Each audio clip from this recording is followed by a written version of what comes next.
નમસ્કાર વિદ્યાર્થી મિત્રો, તપોન ગ્રુપ ઓફ સ્કૂલ સંચાલિત આપણી યુટ્યુબ ચેનલ તપોન સાયન્સ એકેડમીમાં હું શિલ્પા મેમ આપ સર્વે વિદ્યાર્થીઓનું હાર્દિક સ્વાગત કરું છું. JEE NEET chemistry chapter GOC જે છે એમાં આપણે એસિડિક પ્રબળતા જે છે એની સાથે સંકળાયેલ જેટલા પણ જરૂરી ફેક્ટર્સ હતા, એક્ઝામ્પલ્સ હતા, બધું જોઈ, નોટ્સ જોઈ. ઓકે, નાવ હવે વારો છે બેઝિક પ્રબળતા. બરાબર, જે રીતે એસિડિક પ્રબળતા જે છે એ એસિડનો જે આયનિક ગુણાકાર અથવા તો જે અચળાંક છે બરાબર કે એના સમપ્રમાણમાં હોય, એ જ રીતે બેઝિક પ્રબળતા કેબીના સમપ્રમાણમાં અને પીકેબીના વ્યસ્ત પ્રમાણમાં. તો બેઝિક પ્રબળતા પ્રપોર્શનલ ટુ કેબી બરાબર, અથવા તમે યુઝ કરી શકો બેઝિક અને કરી દે અને બેઝિક પ્રબળતા પ્રપોર્શનલ ટુ 1/PKB. હવે ખબર જ છે કે PKB is equal to minus log base 10 શું આવે? KB આવે. રેડી? તો આ ખાસ યાદ રાખવું. ક્યારેક એવું બનશે કે જે પણ બેઝ છે એની સાથે કનેક્ટેડ જે કેબીની પ્રાઇસ છે એ આપી દેવામાં આવશે અને પછી ક્વેશ્ચન કરવામાં આવશે કે બેઝિક પ્રબળતાના યોગ્ય ક્રમમાં ગોઠવો. બરાબર, ત્યારે તમે જે બેઝિક પ્રબળતા છે એ કેબીના સમપ્રમાણમાં હોય એટલે કેબી વધે તો બેઝિક પ્રબળતા પણ શું થશે? વધશે. રેડી? હવે નોર્મલી તમે આર્હેનિયસ, બ્રોન્સ્ટેડ લોરી, લુઈસ બેઝ જોઈ ગયા છો. ઓકે, એટલે લુઈસ બેઝની વાત કરીએ, લુઈસ બેઝ બરાબર. તો લુઈસની ડેફિનેશન પ્રમાણે બેઝ કોને કહેવાય? કે જે ઇલેક્ટ્રોન યુગ્મનું દાન કરવા માટે સક્ષમ હોય તેવા સંયોજનો બરાબર અને આયનો ને આપણે શું કહી શકીએ? લુઈસ બેઝ કહી શકીએ. આયનોમાં કયા આયનો આવશે? Negative ion. કારણ કે જો હું નેગેટિવ આયન લઉં, ઉદાહરણ તરીકે હું H+ લઉં અને લવ H-. ચાલો, આજે છે H+, એના પાસે એક પણ ઇલેક્ટ્રોન નથી. અહીંયા એની પાસે સંયોજકતા ઇલેક્ટ્રોન કેટલા છે? સંયોજકતા ઇલેક્ટ્રોન્સ 2 છે. તો આ દાન કરી શકે, ડોનેટ કરી શકે બરાબર, પણ આ ડોનેટ કરી શકે નહીં.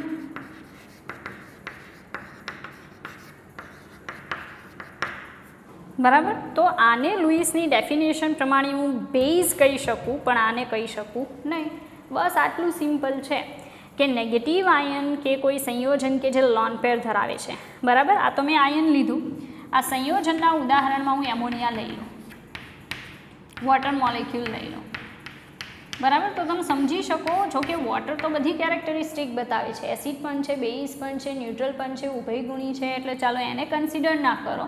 અમોનિયા તો જોઈ શકો ને, અમોનિયામાં જે મધ્યસ્થ પરમાણુ છે એની પાસે શું છે? લોન પેર છે, એટલે હું એને બેઝિકમાં કન્સિડર કરી શકું. બરાબર, પણ સાંભળજો, આ જ એમોનિયા છે બરાબર, એમાંથી હું એને H+ આપીને શું બનાવી નાખું? NH4+. તો આની કેરેક્ટરિસ્ટિક પછી બેઝિકની જગ્યાએ કેવી થઈ જશે? એસિડિક.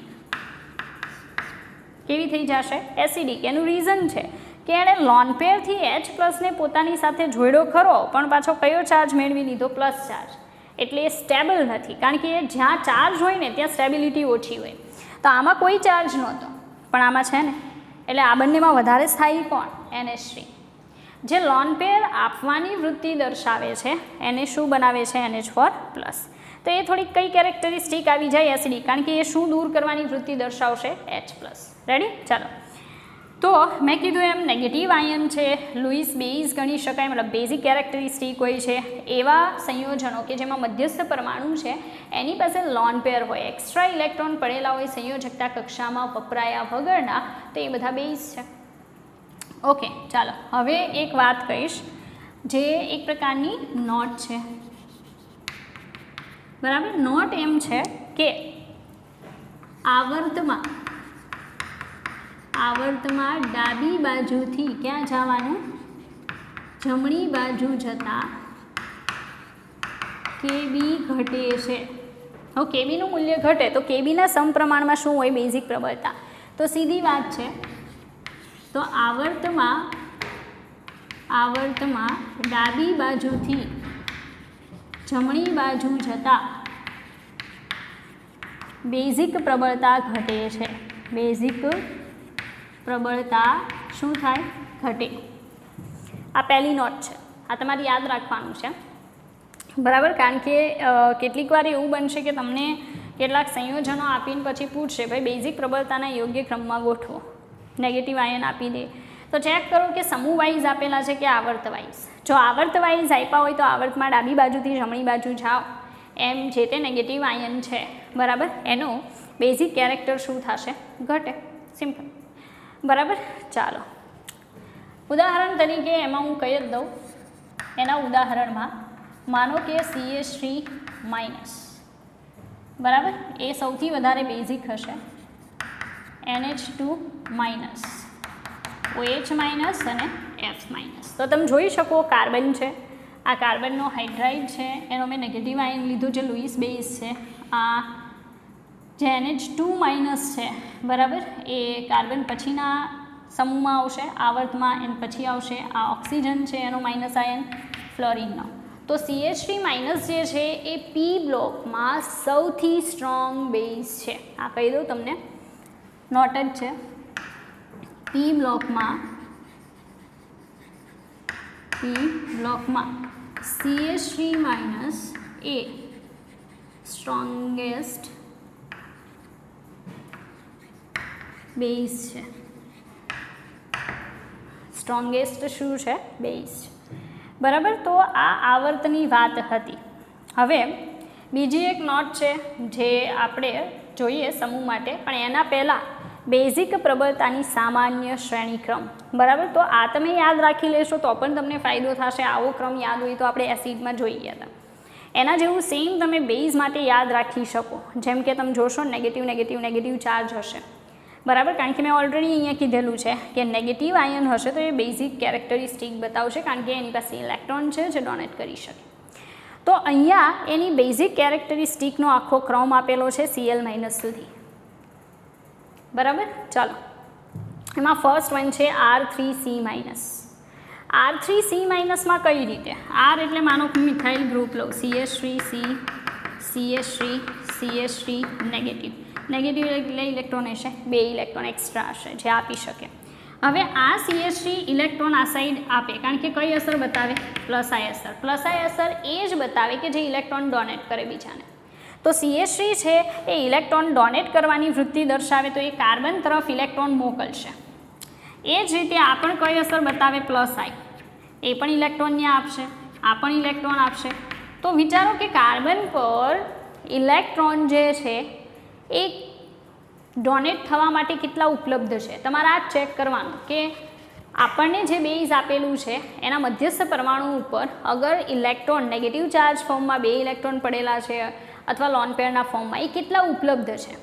કેટલા ઉપલબ્ધ છે મતલબ ત્યાં કેટલા રહી શકે છે અને કોઈકને જરૂર પડે તો કેટલી ઝડપથી ઇલેક્ટ્રોન આપી શકે છે, બરાબર. બસ એ વસ્તુ ચેક કરવાની. તો અહીંયા પ્લસ આઈ ઇફેક્ટ છે, અહીંયા ઇલેક્ટ્રોન શું કરશે? ડોનેટ કરશે. અહીંયા ઇલેક્ટ્રોન ડોનેટ કરશે, આ પણ ઇલેક્ટ્રોન ડોનેટ કરશે. તો આ જે ઇલેક્ટ્રોન યુગ્મ છે ડોનેટ થઈ શકે તેવું ઇલેક્ટ્રોન યુગ્મ શું થશે? ત્યાં જળવાઈ રહે છે, બરાબર. તો ઇલેક્ટ્રોન દાતા સમૂહ જો હાજર હોય તો ફાયદો થશે. ઘણા કે તમે કીધું હતું કે માઇનસ ને પ્લસથી નુકસાન થાય. અલા ઈ માઇનસ નથી, આ માઇનસ ઇન ધ સેન્સ કે આ કાર્બન ઉપર એક્સ્ટ્રા ઇલેક્ટ્રોન પડેલા છે એટલે નેગેટિવ ચાર્જ છે, બરાબર. એટલે કન્ડિશન શું થશે કે એ CH3 છે ઇલેક્ટ્રોન આપશે, આ CH3 ઇલેક્ટ્રોન આપે, આ CH3 ઇલેક્ટ્રોન આપે, મતલબ ઇલેક્ટ્રોન છે હમુના ત્યાં ઇલેક્ટ્રોનની ઘનતા વધે છે, જે બીજાને જરૂર હશે તો ફટાફટ પ્રોવાઈડ થશે. લાઈક બ્લડ બેંક, કોઈને બ્લડની જરૂર છે એમરજન્સીમાં અને બ્લડ બેંકનો સંપર્ક કરે, બરાબર, તો ફટાફટ બ્લડ મળી જાય. શું કામ? બધા લોકો ડોનેટ કરે છે બ્લડ, એટલા માટે. સેમ કન્ડિશન, આ કાર્બન ઉપરથી કોકને ઇલેક્ટ્રોનની જરૂર છે તો ફટાફટ મળશે. શું કામ? કારણ કે CH3 ડોનેટ કરે, CH3 ડોનેટ કરે, CH3 ડોનેટ કરે, બરાબર. તો ડોનેટિંગ ગ્રુપના કારણે જે પણ બેઝ છે એની બેઝિક પ્રબળતા શું થાય? વધે, બરાબર. ચાલો, તો એ રીતે તો એમ અહીંયા ક્રમ આપેલો છે R3C minus R2CH negative, RCH2 minus CH3 minus PH મતલબ બેન્ઝીન, બરાબર. બેન્ઝીન રિંગના કોઈ કાર્બન ઉપર negative charge, PHCH2 negative charge, બરાબર. NH2 negative, PH2CH negative, PH3C negative, H minus છે હમણાં અહીંયા તમને સમજાયું, RC triple bond C minus, R C double bond O, CH2 minus, cyclic compound છે, બરાબર છે, જેના ઉપર નેગેટિવ ચાર્જ છે. એના જેટલી જ બેઝિક પ્રબળતા છે RO માઇનસની, એના જેવી સેમ નજીકની OH માઇનસની, એનાથી થોડી ઓછી નજીકની સરખી CH3O માઇનસ, ત્યાર પછી ઓછી CO3 minus, PHO minus phenoxide ion, RS minus thioether, RC minus ester જે છે એ, OCN માઇનસ આઇસોસાયનેટ, H2O અને Cl માઇનસ, બરાબર. તો સિરીઝ યાદ રહી તો યાદ રાખો, બરાબર છે, કામમાં આવશે. કારણ કે તો તમારે બહુ માઇન્ડ નહીં ચલાવવું પડે અને સીધું કામ થઈ જાય. ઓકે, પણ એક્ઝામની અંદર બને ત્યાં સુધી એસિડિક પ્રબળતા વધારે પૂછાય છે એઝ કમ્પેર ટુ બેઝિક પ્રબળતા. પણ આપણે તો તૈયારી બધાની રાખવાની, એટલે આપણે બેઝિક પ્રબળતા પણ શીખશું અને ક્રમને યાદ રાખવાનો પ્રયાસ કરશું, બરાબર. ચાલો વિદ્યાર્થી મિત્રો, બેઝિક પ્રબળતામાં આગળ જોઈએ. હવે એક વાત ખાસ યાદ રાખજો કે બીજા નંબરની નોટ આપણી બાકી છે જે આપણે જોઈએ છે. સેકન્ડ નોટ છે કે સમૂહમાં ઉપરથી નીચે જતા, સમૂહમાં ઉપરથી નીચે જતા પરમાણ્વીય કદ વધે છે અને Kbનું મૂલ્ય ઘટે છે. તો આપણને ખબર જ છે કે Kbના સમપ્રમાણમાં શું હોય? બેઝિક પ્રબળતા. તો આપણે કહીશું આથી બેઝિક પ્રબળતા સમૂહમાં નીચે જતાં ઘટે છે. સમૂહમાં નીચે જતાં શું થાય? ઘટે છે, બરાબર. ઉદાહરણ જોઈએ આપણે. ઉદાહરણ તરીકે માનો કે F માઇનસ, બરાબર, Cl માઇનસ સમૂહમાં જ છે ને, FCl Br I. તો ડાયરેક્ટ તો FCl Br હું સીધા ના, પણ નેગેટિવ આયન લઉં તો F minus, Cl minus, Br minus અને I માઇનસ થાય. એમાં સમૂહમાં નીચે જતાં બેઝિક પ્રબળતા ઘટે તો સૌથી વધારે બેઝિક કોણ? F માઇનસ, પછી Cl માઇનસ, પછી Br માઇનસ અને લાસ્ટમાં I માઇનસ જે છે એ બેઝિક રીતે પ્રબળ છે. બીજું ઉદાહરણ તમને કહું, બરાબર. તો કમ્પેરિઝન આપણે સમૂહ નંબર કયો લઈએ? તો 16 લઈએ. ચાલો, એમાં હું H2O લઉં અને બીજું લઉં H2S. અહીંયા પણ લોન પેર છે, એ પણ ડોનેટ કરી શકે ને આ પણ ડોનેટ કરી શકે, પણ આપણને ખબર છે કે સમૂહમાં નીચે જતાં ઓક્સિજન કરતાં સલ્ફરનું કદ શું થાય? વધે. અને Kbનું મૂલ્ય શું થાય? ઘટે.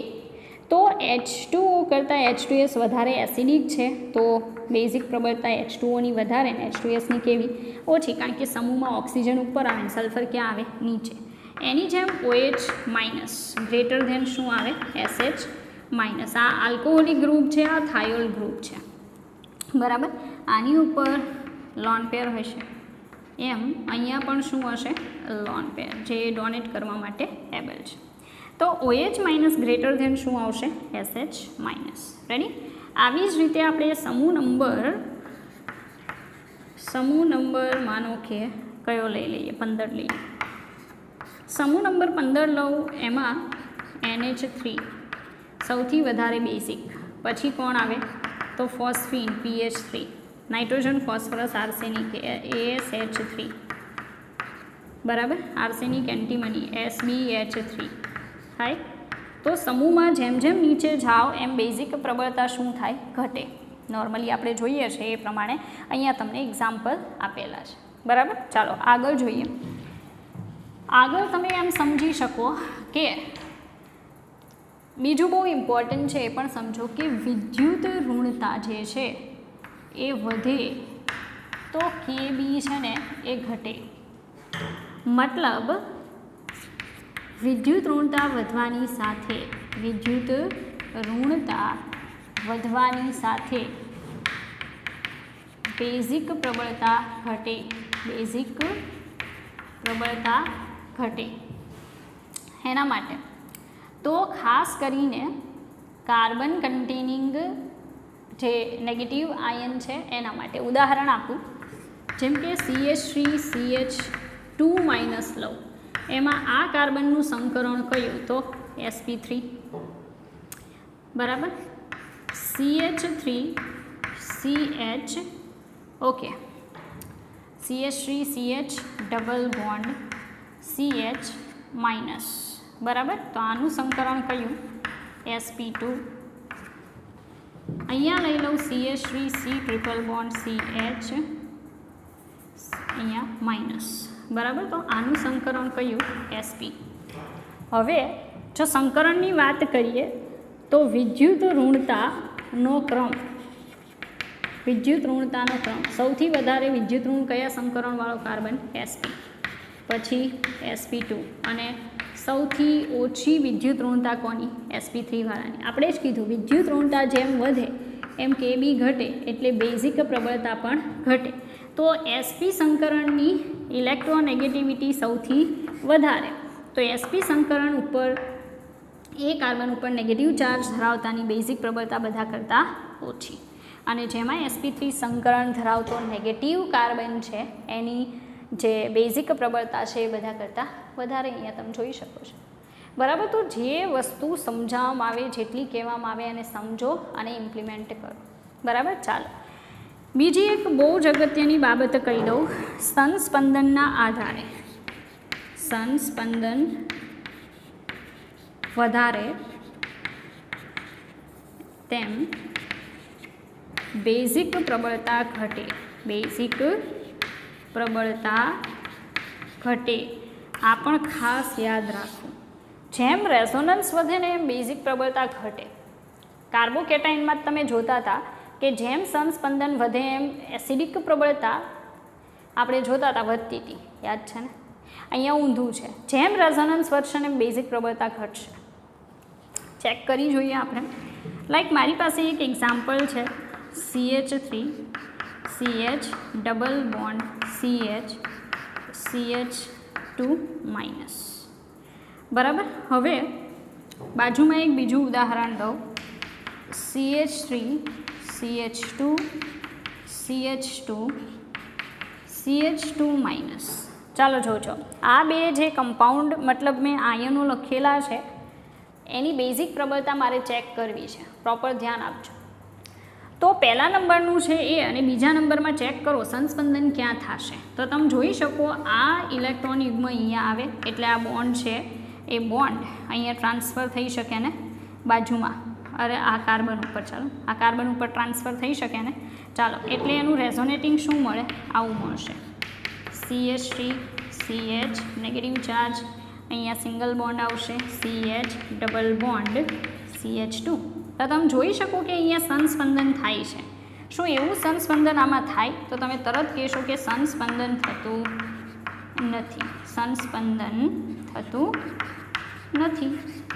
તો અહીંયા તો કીધું છે કે સંસ્પંદન વધારે તેમ બેઝિક પ્રબળતા ઓછી, મતલબ આ પહેલા નંબરના કમ્પાઉન્ડમાં સંસ્પંદન થાય છે, બીજામાં થતું નથી. તો આ બંનેમાં બેઝિક પ્રબળતાની વાત કરવી, આને પહેલો નંબર આપીએ અને બીજો, તો બેઝિક પ્રબળતાનો ક્રમ 2 > શું આવે 1. એનું રીઝન તમારી સામે છે કે સંસ્પંદન થવાના કારણે બેઝિક પ્રબળતા ઘટે. એવું ઘણા કહેશે કે કેમ થાય, તો આપણે જોઈએ, હમણાં એ પણ એક્સપ્લેન કરું કે શા માટે સંસ્પંદન થવાના કારણે બેઝિક પ્રબળતા ઘટે છે બરાબર. ઉદાહરણ તો સામે જ છે, પહેલામાં સંસ્પંદન થાય છે તો એની બેઝિક પ્રબળતા બીજામાં સંસ્પંદન નથી થતું એના કરતાં ઓછી. રાઈટ? ચાલો તો આપણે સમજશું કે શા માટે સંસ્પંદનના કારણે બેઝિક પ્રબળતા જે છે એમાં ઘટાડો થાય. તો સાંભળજો, મેં એવું કીધું કે કોઈ પણ નેગેટિવ આયન પાસે સંયોજકતા સંયોજકતા કક્ષામાં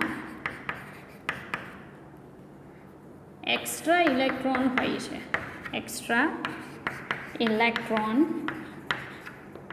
ઇલેક્ટ્રોન્સ હોય છે, બરાબર. એટલે એ બેઝિક પ્રકૃતિ દર્શાવે છે, પરંતુ તે હંમેશા પ્રાપ્ય હોવા જોઈએ, હંમેશા પ્રાપ્ય હોવા જોઈએ. ચાલો આનો મતલબ સમજાવું કે માનો કે કોઈ ડૉક્ટર છે, બરાબર, બહુ મોટી હોસ્પિટલ ચલાવે છે. હવે એમરજન્સી સિચ્યુએશનમાં માનો કે ડૉક્ટર જે છે એ કોઈ બીજી હોસ્પિટલ છે એની વિઝિટ માટે છે, બરાબર. તો વિચારો કે એ ડૉક્ટરનું ઇમ્પોર્ટન્સ રહેશે તમારા માટે જ્યારે તમને બહુ જ જરૂર છે ત્યારે એ ઉપલબ્ધ નથી, બરાબર, કોઈ મહત્ત્વ નથી. ગમે એટલો સારો ડૉક્ટર હશે, તમારે જ્યારે જરૂર હોય ત્યારે એ ઉપલબ્ધ હોય તો એનું ઇમ્પોર્ટન્સ છે. પણ એ જ ડૉક્ટર તમારા એમરજન્સી સિચ્યુએશનમાં તમને કોઈ કામમાં નથી આવતો તો એ ગમે સારા ડૉક્ટર હોય એનું કોઈ મહત્ત્વ નથી. બસ સેમ સિચ્યુએશન છે કે આપણે એવું કીધું કે કોઈ નેગેટિવ આયન છે એની પાસે સંયોજકતા કક્ષામાં એક્સ્ટ્રા ઇલેક્ટ્રોન પડેલા છે. હવે એને પોતાની બેઝિકતા બતાવવાની જ્યારે જરૂર છે ત્યારે એ સંસ્પંદનમાં વપરાય છે. મતલબ પોતાની જગ્યા જાળવવાની જગ્યાએ એ બીજે છે અત્યારે, બરાબર. તો એ જ્યારે જરૂર છે ત્યારે પ્રાપ્ય નથી, તો એની બેઝિક પ્રબળતાનું શું ઇમ્પોર્ટન્સ. ઉદાહરણ તરીકે અહીંયા આપણી પાસે એક એક્ઝામ્પલ છે. હવે આ CH2માં નેગેટિવ ચાર્જ છે, ત્યાં જે 2 ઇલેક્ટ્રોન છે એ જરૂર સમયે ડોનેટ થઈ શકે તો બેઝિક પ્રબળતા વધારે, બેઝિક પ્રબળતા વધારે. પણ આમાં શું થાય જુઓ તો કે એ જે 2 ઇલેક્ટ્રોન છે અહીંયા આવશે તો આ બોન્ડ અહીંયા ટ્રાન્સફર થાય તો એક રેઝોનન્સ થાય છે જે તમે અહીંયા જોઈ શકો છો, બરાબર. રેઝોનન્સ અહીંયા ડબલ બોન્ડ CH2 થઈ જશે, અહીંયા નેગેટિવ ચાર્જ આવશે, અહીંયા બોન્ડ છે, ફરી પાછો આ બોન્ડ અહીંયા જશે તો નેગેટિવ ચાર્જ અહીંયા આવશે. મતલબમાં કે એ જે ઇલેક્ટ્રોન યુગ્મ છે એ પોતાની જગ્યા જાળવતું નથી, બરાબર. આ જે વિઝિટર ડૉક્ટર્સ હોય એની જગ્યાએ જેમ વિઝિટ કરવા વયું જાય છે તો આ ઇલેક્ટ્રોન યુગ્મ પોતાની જગ્યા જાળવવાની જગ્યાએ શું કરે, બીજે આંટા મારે છે, બરાબર. જરૂરત હશે ત્યારે અહીંયા આપણને ઇલેક્ટ્રોન યુગ્મ મળે એ જરૂરી નથી, કારણ કે એ ક્યાં વપરાય છે, સંસ્પંદનમાં. તો જરૂરિયાતના સમયે જો એ ઇલેક્ટ્રોન યુગ્મ આપણને પ્રાપ્ય નથી તો બેઝિકતા વધારે હોય કે ઓછી, કારણ કે બેઝિકતાનો મતલબ, બેઝિકતા વધારે હોવાનો મતલબ થાય કે જ્યારે પણ જરૂરિયાત હોય ત્યારે એ ઇલેક્ટ્રોન યુગ્મ પ્રાપ્ય થવું જોઈએ, બરાબર. પણ જો સંસ્પંદનની અંદર એ ઇલેક્ટ્રોન યુગ્મનો ઉપયોગ થતો હોય તો જ્યારે જરૂર હશે ત્યારે આપણને એ CH2 પર મળશે એ જરૂરી નથી, બરાબર. મતલબ એ ઇલેક્ટ્રોન યુગ્મ હંમેશા પ્રાપ્ય નથી, રેઝોનન્સમાં વપરાય છે, બરાબર. એટલે અહીંયા નેગેટિવ ચાર્જ આવશે, અહીંયા બોન્ડ ડબલ બોન્ડ CH2. મતલબ એમ કરીને આ ઇલેક્ટ્રોન યુગ્મ છે એ હંમેશા આપણને પ્રાપ્ય નથી. હવે આની વાત કરું તો મેં અગાઉ પણ સમજાવ્યું હતું, કોઈએ મને ઝૂમ મિટિંગમાં પૂછ્યું હતું કે બેન્ઝીન રિંગ ઉપર ડાયરેક્ટલી કાર્બન ઉપર, બેન્ઝીનના જ કાર્બન ઉપર પોઝિટિવ કે નેગેટિવ ચાર્જ હોય તો એ અનસ્ટેબલ છે ઓર સ્ટેબલ છે. તો મેં કીધું હતું કે એ અનસ્ટેબલ છે. એનું રીઝન છે કે એ નેગેટિવ ચાર્જ બેન્ઝીન રિંગમાં ક્યાંય ફરી શકે નહીં, બરાબર. તો અહીંયા મતલબ સંસ્પંદન થતું નથી, સંસ્પંદન નથી થતું, સંસ્પંદન નથી થતું. આથી ઇલેક્ટ્રોન યુગ્મ પોતાની જગ્યા જાળવે છે અને જ્યારે જરૂર પડે ત્યારે પ્રાપ્ય છે, જ્યારે જરૂર પડે ત્યારે પ્રાપ્ય છે. એટલે જ તો એની બેઝિક પ્રબળતા as compare to benzene ring CH2 negative કરતાં કેવી છે, વધારે, બરાબર. તો બેઝિક પ્રબળતા આ રીતે ડિસાઇડ થાય કે જે ઇલેક્ટ્રોન યુગ્મ છે, બરાબર, એ ગમે ત્યારે મળવું જોઈએ એ જ જગ્યા ઉપર જ્યાં એથી ડોનેટ થઈ શકે, બરાબર. તો બેઝિક પ્રબળતા વધારે, બિકોઝ જ્યારે જરૂર પડશે ત્યારે અહીંયાથી આપણને લોન પેર મળી જશે, કારણ કે એ કોઈ જગ્યાએ આંટા મારવા જતી નથી. સિમ્પલ, બરાબર. તો બસ આ જ વાત છે કે સંસ્પંદનના કારણે જે લોન પેર ડોનેટ થઈ શકે એમ છે, પોતાની જગ્યા જાળવતી નથી અને જ્યારે જોઈએ ત્યારે ઉપલબ્ધ નથી, એટલે એ બેઝિક પ્રબળતાને શું કરે, ઘટાડે છે. અહીંયા એક્ઝામ્પલ છે, ચાલો સેકન્ડ એક્ઝામ્પલ છે. ઓકે, અહીંયા આપણે ચેક કરીએ કે રેઝોનન્સ થાય તો થાય, બોન્ડ અહીંયા આવે, આ બોન્ડ અહીંયા જાય તો CH2- single bond, CH double bond CH2, મતલબ અહીંયા કાર્બન પરથી નેગેટિવ ચાર્જ બીજા કાર્બન પર જાય છે, બીજા કાર્બન પર જાય છે, મતલબ સંસ્પંદન થાય છે.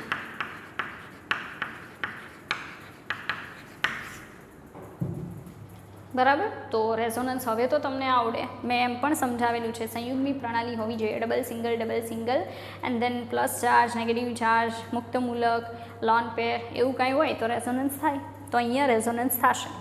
હવે આમાં જોઈએ, આમાં થાય, હા, આ બોન્ડ અહીંયા આવશે એટલે આ બોન્ડ અહીંયા ટ્રાન્સફર થાય.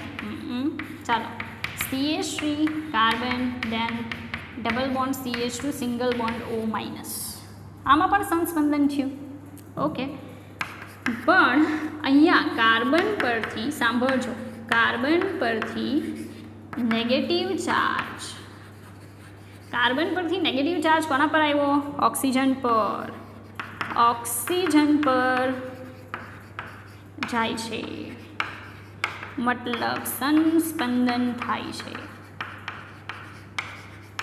ચાલો, તો હવે તો આપણને બહુ મોટું કન્ફ્યુઝન પેદા થઈ ગયું છે કે બંનેમાં રેઝોનન્સ થાય, રેઝોનન્સની સંખ્યા પણ સેમ છે. જ્યારે જોઈએ ત્યારે જે પરમાણુ પર પહેલાં ઇલેક્ટ્રોન યુગ્મ પ્રાપ્ય હતું, નેગેટિવ ચાર્જ મળી શકતો હતો, એ તો જગ્યા ફેરવે છે. તો આ બંનેની બેઝિક પ્રબળતાની કમ્પેરિઝન કરવી હોય તો શું કરવું, બરાબર? તો એના માટે બહુ સારો ઉપાય છે, અને એ ઉપાય એવો છે કે અહીંયા મેં લખીને આપ્યું, કાર્બન પરથી નેગેટિવ ચાર્જ ક્યાં જાય, કાર્બન પર, કાર્બન પરથી નેગેટિવ ચાર્જ ક્યાં જાય, ઓક્સિજન પર. જ્યારે સેમ સંસ્પંદન થતા હોય, બરાબર છે, બે કમ્પાઉન્ડમાં, ત્યારે એટલું યાદ રાખજો કે એનું સોલ્યુશન શું, કઈ રીતે ડિસાઇડ કરવું બેઝિક પ્રબળતા કોની વધારે. તો સાંભળજો, તો જે સંસ્પંદન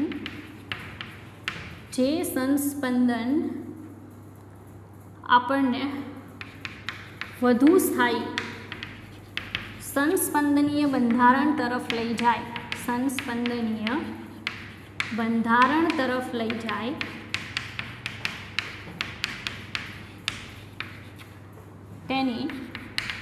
તેની બેઝિક પ્રબળતા ઓછી.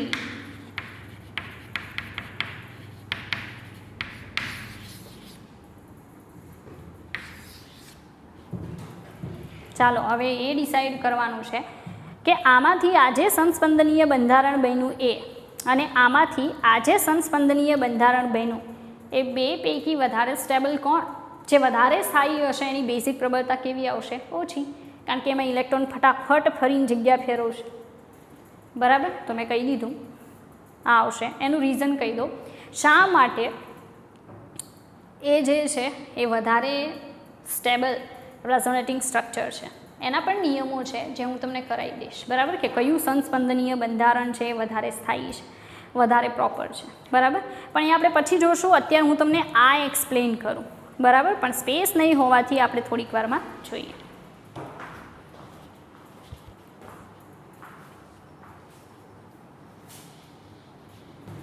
ચાલો વિદ્યાર્થી મિત્રો, તો આપણે આને સમજવાનું છે કે આ બે સંસ્પંદનીય બંધારણો પૈકી વધારે સ્થાયી બંધારણ કયું. તો સાંભળો, સાંભળજો, ઓછા વિદ્યુતઋણ પરમાણુ પરથી, ઓછા વિદ્યુતઋણ પરમાણુ પરથી નેગેટિવ ચાર્જ વધુ વિદ્યુતઋણ પરમાણુ પર જાય, વધુ વિદ્યુતઋણ પરમાણુ પર જાય તો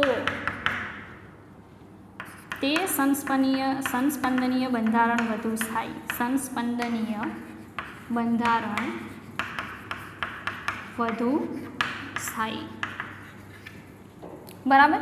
તો આમાં તમે ચેક કરી શકો, અહીંયા કાર્બન પરથી કાર્બન પર જાય છે, અહીંયા કાર્બન પરથી ક્યાં જાય? ઓક્સિજન પર. મતલબમાં અહીંયા ઓછા વિદ્યુત ઋણ એવા કાર્બન પરથી નેગેટિવ ચાર્જ ક્યાં ગયો? વધારે વિદ્યુત ઋણ એવા ઓક્સિજન પર જાય છે. મતલબ આ બંધારણ વધારે સ્થાયી છે. અને મેં કીધું એમ, જો સંસ્પંદનીય બંધારણ વધારે સ્ટેબલ મળે તો એની બેઝિક પ્રબળતા કેવી આવે? ઓછી. તો બેઝિક પ્રબળતાનો ક્રમ CH2 double bond CH CH2 minus greater than CH3 C double bond O CH2 minus રહેશે. બરાબર. આ જે છે એ મેં કોના માટે કીધું? નેગેટિવ ચાર્જવાળા માટે કીધું. હવે પોઝિટિવ ચાર્જવાળામાં આનાથી ઊંધું, કે વધુ વિદ્યુત ઋણ પરમાણુ પરથી પોઝિટિવ ચાર્જ જો ઓછા વિદ્યુત ઋણ પરમાણુ પર જાય, ઓછા વિદ્યુત ઋણ પરમાણુ પર જાય તો તે સંસ્પંદનીય બંધારણ વધુ સ્થાયી, સંસ્પંદનીય બંધારણ વધુ સ્થાયી. બરાબર. તો જેમ જેમ આગળ વધશો, બરાબર, એમ બધા ફેક્ટર્સ આવતા જશે જે આપણને બેઝિક પ્રબળતા ડિસાઇડ કરવામાં હેલ્પ કરે. રેડી. તો કાર્બન પણ નેગેટિવ ચાર્જ હોય એવા કમ્પાઉન્ડ્સમાં બેઝિક પ્રબળતા ડિસાઇડ કરવા માટેના જે પણ ફેક્ટર્સ હતા એ આપણે જોયા. હવે પછી આપણે અલગ અલગ સંયોજનોમાં બેઝિક પ્રબળતા જે છે એ ડિસાઇડ કરવા માટેના ફેક્ટર્સ, એક્ઝામ્પલ્સ જોશું પણ નેક્સ્ટ વિડીયો લેક્ચરમાં. ઓકે.